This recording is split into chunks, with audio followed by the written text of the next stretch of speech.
Put a finger down if you ever felt like Joan from Girlfriends when she really wanted to read Maya's manuscript, but then after she read it, she secretly hated it.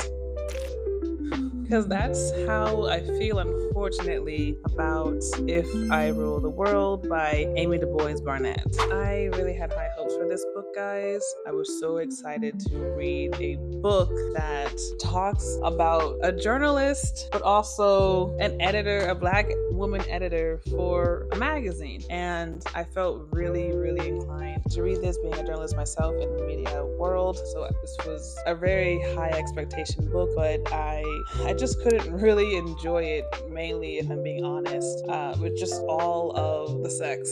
It honestly threw me for a loop. The blurb itself does not portray just how much sex is in this book. It's just If I Rule the World is almost like a what if you get your dream job, but it's actually like pretty rigged and you decide to flip the table instead of smiling through it. That's what I got from the blurb. Our main character, Nikki Rose, is the only Black editor at a fancy fashion magazine in 1999, but at the end of the day, she is just one woman trying to keep her career, her sanity, and her actual self-respect intact. And that's what kept me reading through the book, hoping that maybe one decision of hers she'll learn from it and change her ways. But throughout the book, she really just doesn't do that. So I went to the book launch for this book in Brooklyn. Amy did a read on this book, the prologue. I did not expect it to start that way, and as she was reading, my face gradually went from, oh my gosh, I'm so excited, to like,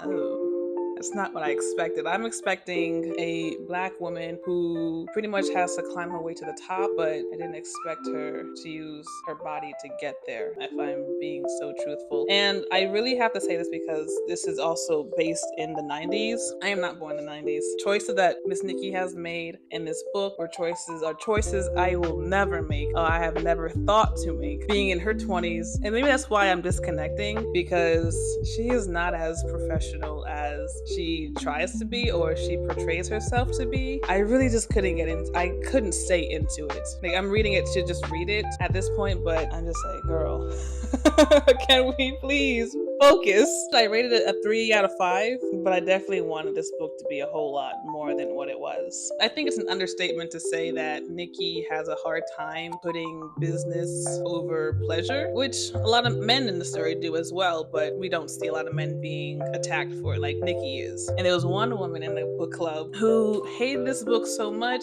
she actually gave away her copy to another lady at a different table who just kept looking at us, asking what we were doing. Again, 3 out of 5 stars. I did not mean to dog on this book, but I just had high expectations. And because I am also in the media realm, granted, I am not in the media realm in the 90s, so I probably would not have survived the bullcrap that Nikki has to face. I give her props for that, for the continued journey. She needed therapy. She needed some help.